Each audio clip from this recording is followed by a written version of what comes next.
9 ciri-ciri kamu terkena sihir. Percaya atau tidak, praktek sihir, santet, dan guna-guna dianggap masih saja ada, meski dunia sekarang sudah modern.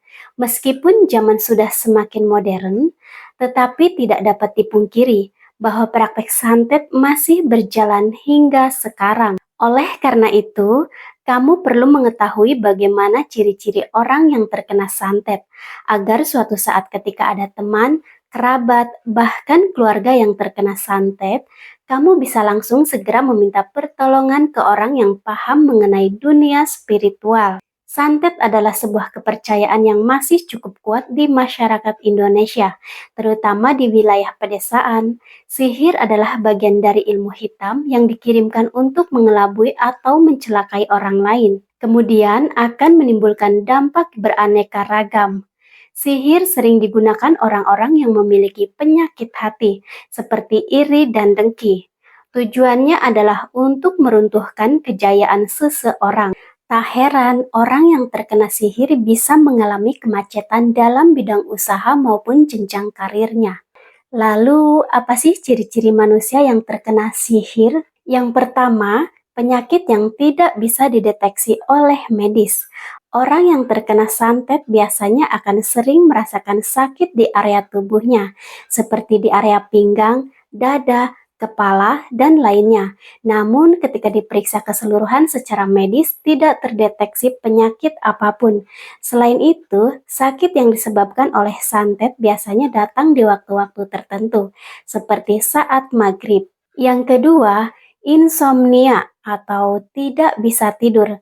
Salah satu ciri-ciri orang yang kena santet yang paling mudah ditandai adalah insomnia. Jika kamu atau keluargamu tiba-tiba sering terjaga sepanjang malam, meskipun sudah mengantuk, bisa jadi kamu bukan hanya terkena insomnia saja, melainkan ada ilmu hitam yang dikirimkan ke keluargamu. Ketiga, mimpi buruk.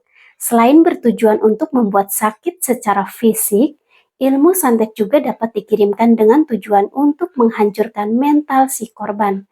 Salah satu ciri-ciri orang yang kena santet selanjutnya adalah mimpi buruk. Kamu atau keluargamu sering mimpi buruk bahkan dalam jangka waktu yang berdekatan. Lebih baik segera cari pertolongan. 4. Cemas dan khawatir. Ketika dalam keseharian sering merasa cemas dan khawatir, bisa jadi itu tanda atau ciri serangan sihir. Adapun rasa cemas, was-was, dan kekhawatiran itu dikirimkan melalui media sihir ataupun ilmu hitam yang kemudian menggerayangi pikiran manusia. 5. Emosi yang tidak bisa dikontrol. Korban akan meluapkan emosi yang tidak bisa dikontrol karena lelah dengan gangguan-gangguan non-fisik yang menimpanya. Hal tersebut bisa mengganggu dan membawa pengaruh negatif yang akan berdampak ke seluruh keluarganya yang tinggal bersamanya. 6. Selalu merasa lelah dan lesu. Orang yang kena santet juga cenderung merasa lelah dan lesu. Mereka mudah merasa lelah meskipun tidak melakukan aktivitas yang berat. Selain itu, mereka juga sulit berkonsentrasi dan mudah merasa stres. Mereka juga sering merasa takut tanpa sebab yang jelas dan sulit merasa tenang. 7. Pundak berat seperti menggendong orang. Ketika baru terkena sihir, pundak Anda rasanya akan sangat berat seperti seolah Anda sedang menggendong raksasa atau orang lain di kedua pundak. 8. Mengalami stres dan jenis gangguan mental lainnya. Ketika terkena gangguan sihir, biasanya akan menderita gangguan mental. Dan biasanya gangguan mental yang timbul ini lebih dari satu, seperti stres, delusi, dan masih banyak lagi. 9. Terdapat hewan aneh saat mendapati hewan yang jarang dilihat di halaman, atau merasa hewan tersebut tidak berasal dari lingkungan rumah Anda.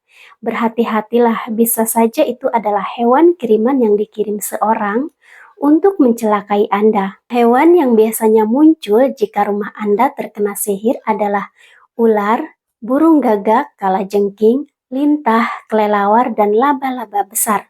Tetaplah waspada jika mendapati hewan-hewan tersebut. Jika kalian mengalami lebih dari 9 tanda-tanda tadi, jangan ragu untuk mencari pertolongan untuk menyembuhkan diri. Sihir bisa disembuhkan dengan beragam cara.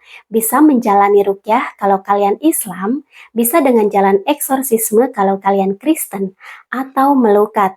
Atau bisa juga menjalani hipnoterapi. Kalian juga sebenarnya bisa menyembuhkan diri kalian sendiri dari sihir kalau kalian tahu cara kerjanya dan bagaimana metode self-healingnya.